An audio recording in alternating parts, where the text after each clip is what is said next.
It began as a simple weekend adventure, a group of friends eager to challenge an infamous cave system in California's vast Anza Borrego Desert State Park.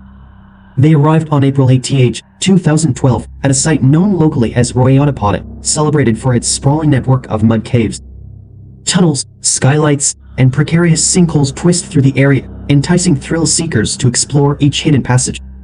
Yet for 24-year-old Pino Jr., the allure of this labyrinth would end in unimaginable tragedy. Pino traveled from San Diego with friends and family, all intent on experiencing these underground wonders.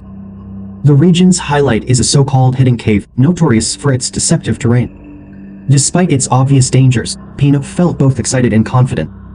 He wore minimal clothing, was barefoot, and critically carried no flashlight, water, or phone. Determined to enjoy this risky venture, he set off into the cave alone, leaving his companions back at camp to catch up later. Before long, Pino emerged at an upper opening of the cave, calling down to his friends below.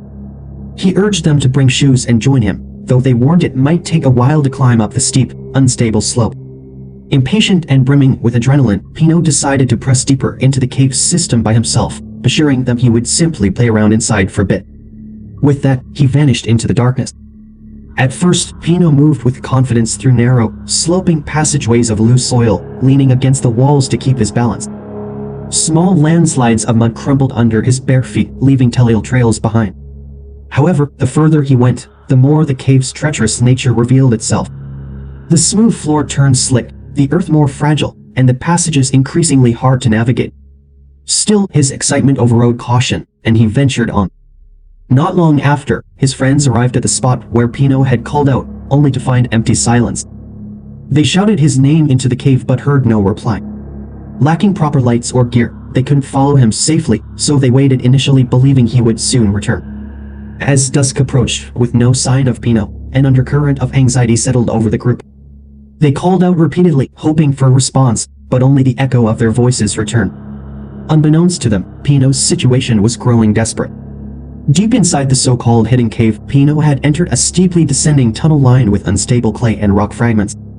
Without a flashlight, each step became guesswork as he felt along the walls.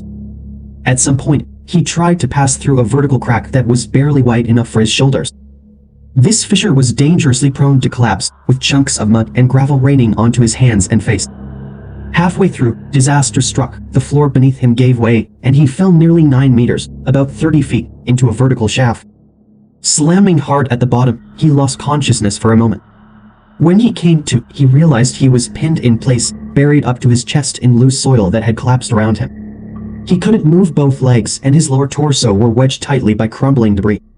By now, night had fallen above ground. The group's repeated shouts were swallowed by the cave's twisting passages. Convinced he must still be inside, they searched the upper tunnels as best they could but were forced to admit defeat with no proper light. As midnight approached, they notified park officials of Pino's disappearance. Within hours, local authorities launched a search, though no one knew Pino lay trapped, injured, and slowly suffocating under the collapsed earth. Throughout the next day, rescue efforts intensified. Teams from multiple counties, specialized cave rescue units, and even U.S. Border Patrol trackers converged on Anza Borrego to scour the labyrinth of mud caves. Pino's family watched anxiously as searchers tried one tunnel after another, hampered by unstable entry points, sudden drop-offs, and the lack of a reliable map. In the claustrophobic darkness of his prison, Pino's condition worsened. The pressure on his chest made breathing near impossible. Dehydration triggered pounding headaches and cracked lips.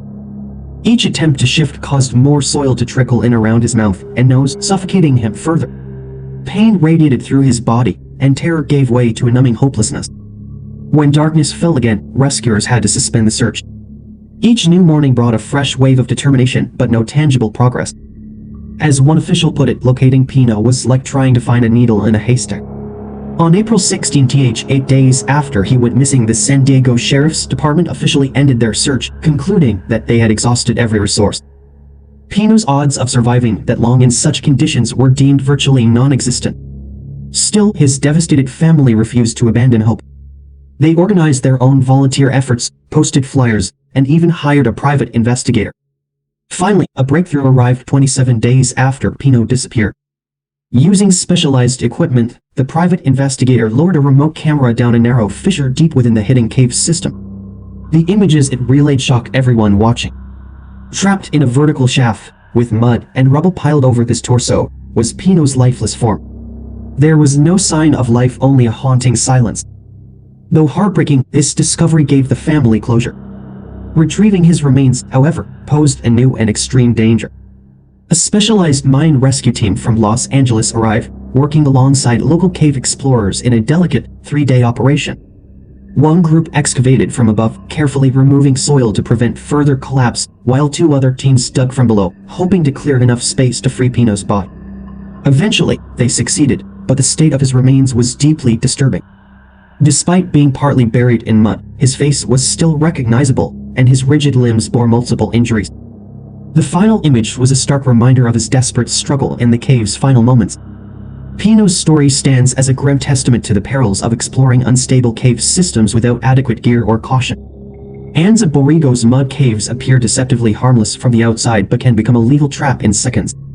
Even experienced adventurers risk encountering sudden drop-offs, crumbling tunnel walls, and impassable corridors.